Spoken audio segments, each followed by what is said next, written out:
Remember when toys were actually dangerous? When creativity meant possibly burning your fingers, and fun meant risking a trip to the emergency room?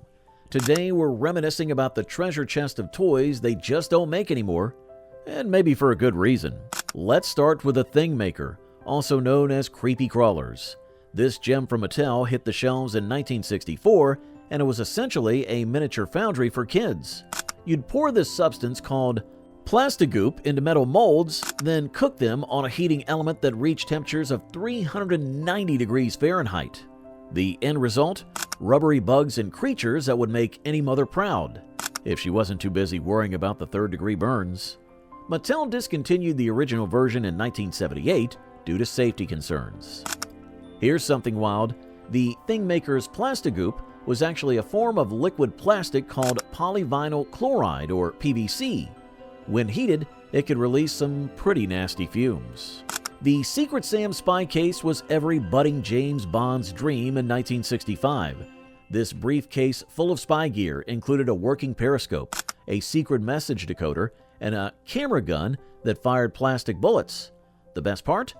The gun was disguised as a camera, teaching kids the valuable lesson of concealed weapons.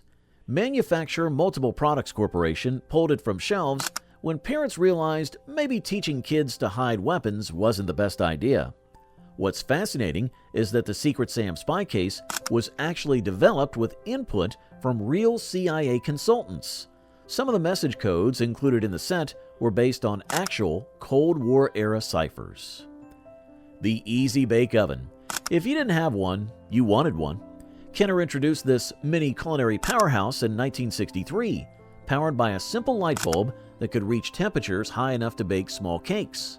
The original version is no longer made due to changing safety standards and the phasing out of incandescent light bulbs. While newer versions exist, they're just not the same as that original light bulb-powered model. Rock'em Sock'em Robots brought boxing into our living rooms in 1964. Two plastic pugilists, Red Rocker and Blue Bomber, would duke it out until one's head popped up. The original version, made by Mark's Toys, used a much more durable metal mechanism that could take years of abuse. Today's versions, while still available, use cheaper plastic parts that just don't have the same satisfying punch. The Ped Rock has to be the greatest marketing success story in toy history. Gary Dahl created this phenomenon in 1975, selling over 1.5 million rocks at $4 each. Each rock came with a detailed training manual and air holes in the carrying case. The original Ped Rock was only sold for about 6 months, making it one of the shortest-lived toy crazes ever. Believe it or not, creator Gary Dahl actually got the idea while having drinks at a bar, listening to friends complain about their real pets. He said rocks were the perfect pets because they didn't need feeding, walking, or cleaning up after. Lawn Jarts, or Jarts, were essentially massive metal darts that you'd throw into the air, hoping they'd land in a plastic ring, and not in someone's head. These lethal darts were banned in 1988 after causing numerous injuries and several deaths. The original metal-tipped versions are now illegal to sell in many countries. The crazy part? Before they were banned, Jarts manufacturers actually tried to argue that the game was safer than swimming pools and bicycle riding. They lost that argument pretty quickly. Hey, speaking of cooking up memories, if you remember burning your fingers on an Easy Bake Oven, drop a comment below. And if you want to get notified when we drop more nostalgic memories, be sure to subscribe to this channel, like this video, and share with your friends. Merlin, released by Parker Brothers in 1978, was one of the first handheld electronic games. With 6 different games, including tic-tac-toe and Music Machine, it was revolutionary for its time. The original version stopped production in the early 1980s as more advanced electronic games took over. Starbird was a masterpiece of space-age engineering from Milton Bradley in 1978. This electronic spaceship made authentic-sounding photon torpedo noises and had light-up engines that would make any sci-fi fan drool. The original version disappeared from shelves in the early 1980s.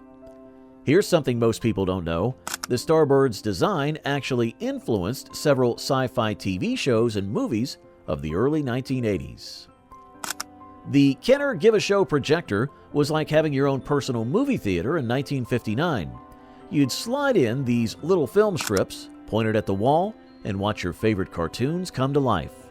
The original version, powered by a flashlight bulb, went extinct in the late 1970s when TV and home video made it obsolete. PSAR, released by Mattel in 1976, was the world's first anatomically correct action figure. Well, sort of. You could open his chest to reveal glowing organs and a beating heart. Production stopped in 1978 because, apparently, kids weren't quite ready for transparent chest cavities and visible innards. Fun fact, PSAR's organs were actually designed by a medical illustrator to be somewhat accurate, making this possibly the most educational action figure ever released. The Evel Knievel stunt cycle was every kid's ticket to emergency room glory in 1973. You'd wind up the Energizer, and that little daredevil would zoom across your living room, jumping over anything in its path. The original version was discontinued in 1977 after Knievel's reputation took a nosedive following some legal troubles. If you want to know something wild, these toys were so popular that they actually outsold Barbie in 1974. Light Bright, the magnificent light-up pegboard from Hasbro, let kids create illuminated masterpieces since 1967. While modern versions exist, the original version with its metal frame, hefty bulb, and potential to cause minor electrical fires was discontinued in the late 1980s. Oddly enough, several modern artists have created gallery installations using vintage Light Brights. One piece used over 300,000 pegs and sold for more than $50,000. Time for another memory check. If you still have any of your favorite toys from decades ago, please let us know in the comments and share your memories, and let's keep the conversation going. Odd Og, released by Ideal in 1962, was this bizarre turtle-like creature on wheels that would roll forward if you rolled a ball toward it. It sounds simple, but this battery-powered wonder was actually one of the first interactive toys ever made. Production stopped in 1968 when kids realized that real turtles were more responsive. You might be surprised to learn that Odd Og's internal mechanism was so innovative that it inspired several early robotics designs. The Dukes of Hazzard toy cars from Mego were every Southern kid's dream in 1981. The General Lee could perform amazing jumps and stunts, though most ended up with broken doors and missing windows after one too many recreations of famous scenes. Production stopped in 1985 as the show's popularity waned. Whirlybird Helicopter by Kenner in 1969 was a miracle of rubber band powered flight. You'd wind it up, let it go, and pray it didn't get stuck on the roof. The original version was discontinued in the mid-1970s after kids discovered that rubber bands make excellent projectile weapons. Here's a shocker. The Whirlybird's design was actually based on real military prototype helicopters from the 1960s. The toy's creator was a former aerospace engineer. Raggedy Ann and Andy dolls, while still made today, are nothing like the original versions from the early 1900s. The originals were made with actual candy hearts inside them. Yes, real candy. Production of these sweethearted versions stopped in the 1950s when someone finally realized that candy inside dolls might not be the best idea. Speaking of hearts, creator Johnny Gruelle created Raggedy Ann as a tribute to his daughter, who passed away at the age of 13 after receiving a contaminated smallpox vaccine. Pretty heavy backstory for a rag doll, right?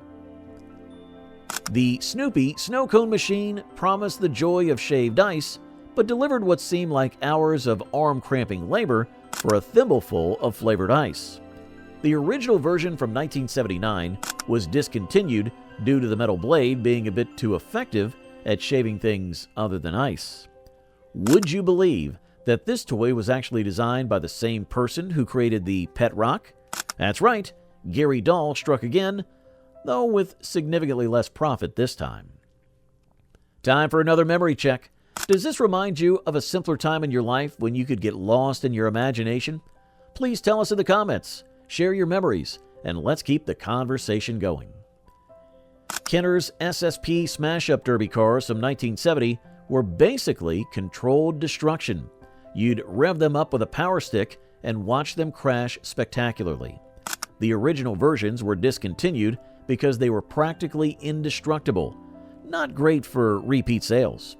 These cars were so tough that there are documented cases of them surviving house fires with only minor melting.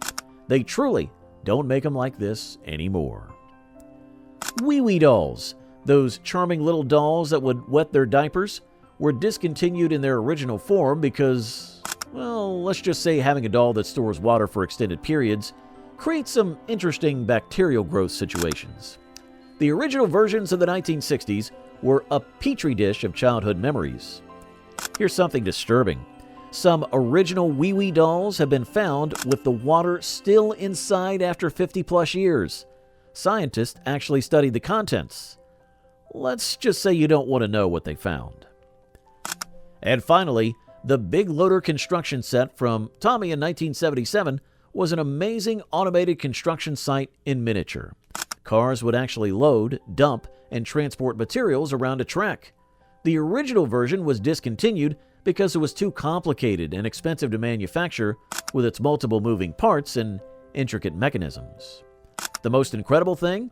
The designer of the Big Loader went on to work on real construction equipment automation. Those toy vehicles were actually testing concepts that would later be used in real construction sites. And there you have it, folks. 20 toys that shaped our childhoods and probably a few emergency room visits. They might be gone, but these toys taught us valuable lessons about physics, chemistry, and basic first aid. Most importantly, they remind us of a time when fun wasn't measured in pixels and safety was more of a suggestion than a requirement. Don't forget to like and subscribe if you want to see more trips down memory lane. And remember, sometimes the most dangerous toys make the best memories. Just don't tell your kids that.